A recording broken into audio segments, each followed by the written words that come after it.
the process, no matter who the teams are. If two parties amongst the believers fall into a quarrel, make ye peace between them. So if two people start fighting, an argument, your responsibility is to make peace between them. The Surah Hujurat. But if one of them transgresses beyond bounds against the other, then fight ye all against the one who transgresses until it complies with the command of Allah. We can see what would be transgressing. Transgressing would be, okay, we have a whole set of property, 8101 to 8021. That's a lot of property. MacArthur Boulevard. Suppose you sell all of that property and you don't have no right to sell it. You just sell it. You just give the, of course, we'll get it all back, that's no problem. Everything they did it so we can come back at them. Actually, they're helping. Either they're helping under guidance or they're helping under ignorance. To us, it don't make no difference. So, because you can charge the title company. You sold it, you bought that property, but the title was not clear. The title is in this name, and this people gave you a false document. Therefore, they think I'm going to sue Mukhtar? No, I'm going to sue the title company. I'm not suing him.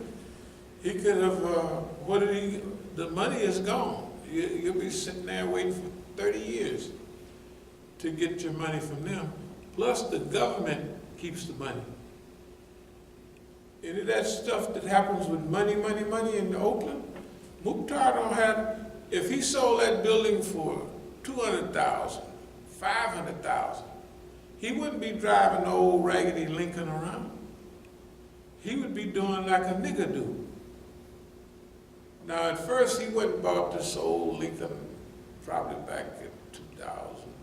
This Lincoln is at least 10 or 15 years old, 10 or 12. Looks like 2003 or 4. That ain't no, a nigga would have, if he got, let's say, $500,000, he would stretch out. Especially crackheads, like they trying to pretend that they're crackheads. I don't think they are. They might be a combination of crackhead and police. You know, they could easily be that. But they're under direct guidance of the United States government. People try to let them off by saying they stole your money, this, that. Those people, their habits, their behavior is 1,000% U.S. government. And everybody's trying to let them off by saying that they this or they that. They've been telling me that for 7 or 8 years, 6, 7, 5, 6 years. Yeah, about 6 years. They're crackheads, they snorting cocaine. I said, look, if people trying to steal from you, they don't call you every night to taunt you, yeah, we stole your money, nigga. They get that, if they get a sting that big, they get that money and they go to Florida or Alabama, anywhere. They're not gonna sit there and call you, right? You done pull a big sting, but you're gonna sit there every night and call and say, yeah, you know, just to let... Harass you. Yeah, man, that's clearly not the case. Okay, but here's what the duty of the Muslims are. Everybody has a duty in this. People think, oh, we can step back and go on about our business. No. Everybody in Oakland is under the guidelines of these ayats. If two parties amongst you fight, make peace between them. If you can't make peace between them, then you're supposed to find out which one is right and which one is wrong, and all of y'all fight together the one that's transgressed. Okay, so now, maybe stealing property or selling property is not a transgression. But when you get up to busting a senior citizen upside the head, you're starting to get into unbelievable transgression.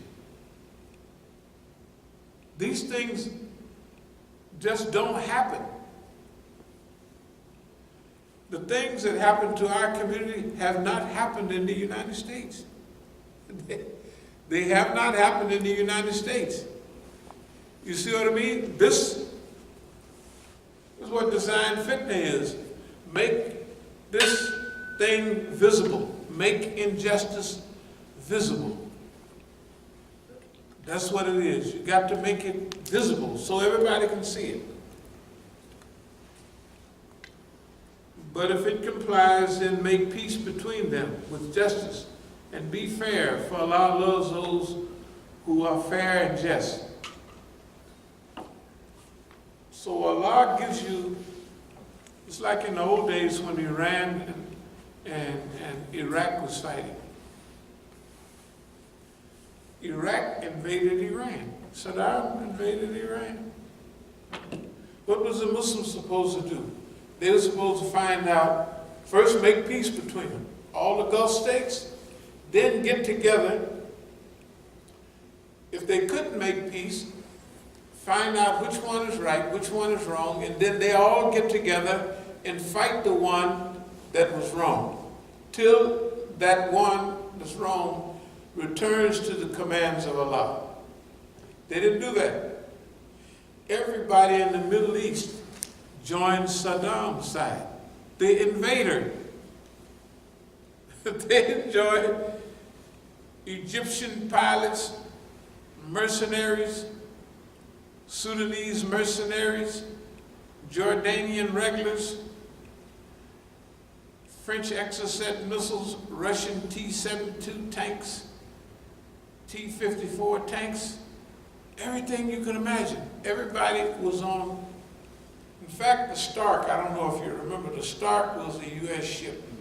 Saddam's missile hit the Stark and killed 38 U.S. sailors. But it was all right because it was on, it's just a mistake, because it was on his side. But it was on the same side. But if they did that, Saddam did that when they got a no-fly zone and all that, they'd have burned him up. Because it's a different time. So all the Muslims neglected the Quran. They got on the side that was wrong against the one that was right. And they backed the wrongdoer against the right doer. And they're still suffering. I want to just slow down a minute and say the global situation is very similar to the way it's always been. The rich countries want to keep the other countries poor to get their natural resources. The United States is, in this hemisphere, done affected Brazil, they done affected Colombia. See, if you had 7 military bases in Colombia, why? Why did they have 7? The U.S. Army. It's very simple. The drug dealers got into the revolutionaries got into the drug trade years and years ago. And they got so big in the drug trade that they had their own network. And guess what? They was challenging the white man's drug network system. So like any military people, they come, we here to protect our structure. So now you got to remember when the Colombians, and the FARC and all of them is dealing drugs, they can buy new shiny weapons. And pretty soon they start taking territory. They was there since '64. But now they're on a roll against the U.S.-sponsored Colombian government. So the U.S. has to go down there with its old gunboat diplomacy. The U.S. is back in Venezuela with gunboat diplomacy. Literally everything they say about Venezuela is a lie. They just want to control its oil. They want to control the whole region, and that's what they're doing. So they interfere in elections in Honduras. They already interfered in the election in Brazil. They're trying to maintain their hold on this hemisphere because they're definitely losing it in the other hemispheres. But inshallah, it ain't gonna work because, you know, when it's time for you to go, you gone. You can holler and run around the block, but it ain't gonna stop it. So the point is, the United States of America, its goal is the same goal as all colonial powers. Keep the people broke and poor, that way you can get their natural resources for nothing. Inflate or deflate their current currency. Well, if you're paying for bananas, Chiquita bananas in dollars, and you deflate or inflate their currency down there, and you paying in dollars when you was paying $100 before, and you got a whole table full of bananas, now you get 3 tables full of bananas for the same dollar price, because you inflate their currency. I studied all of this book, The Enemy, in 1970, Felix Green. I studied that. They gave me that at party headquarters.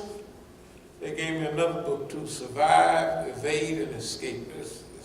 Anyway, so I'm reading, when I would go to any third world country, I would take that book and I would look at it and look at what's going on there. And it was true. What they were saying, you know, that colonialism of those days is basically the same thing we got now. Now let me get back to our Islamic. So this Quran is a guideline. The only way we're going to be safe is we're going to use the Quran and the Sunnah and history and our own experience in a collective way that points toward correctness, goodness, and righteousness. So the Quran has told us exactly what to do. Now we have a few hadith. It is related by Abdullah ibn Amr ibn al-As that the Prophet ﷺ said, Allah will have mercy on them that are merciful. Show compassion to the dwellers of the earth. He who dwells in heaven will show compassion to you. This is clear how we should look at people. We always had notes. I might have showed you some of that. Kindness is not a weakness. Help them become, move from snitches and saboteurs and provocateurs to liberators. Because that's our hope for people. We didn't just start thinking that way. We've been thinking that way all our life. It's just that as you get older, you get more firm in what you're doing. Because when you're younger, you think, yeah, that sounds good, but niggas be taking advantage of you and da-da-da-da-da. You still do right. When you get grown, full grown, you do right. Writing those notes to yourself is just a reminder. No revenge. Know this, know that. Be kind to the dwellers of the earth so that he who's in paradise will be kind to you. And we not only want that, we think that's a big deal. Now other people can think what they want. But that paradise talk is a big deal. Okay, let's see what else we got here.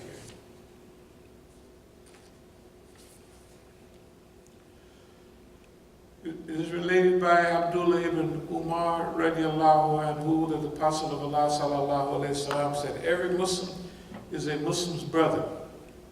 He should neither harm himself nor leave him alone when others treat him unjustly, but try to help him.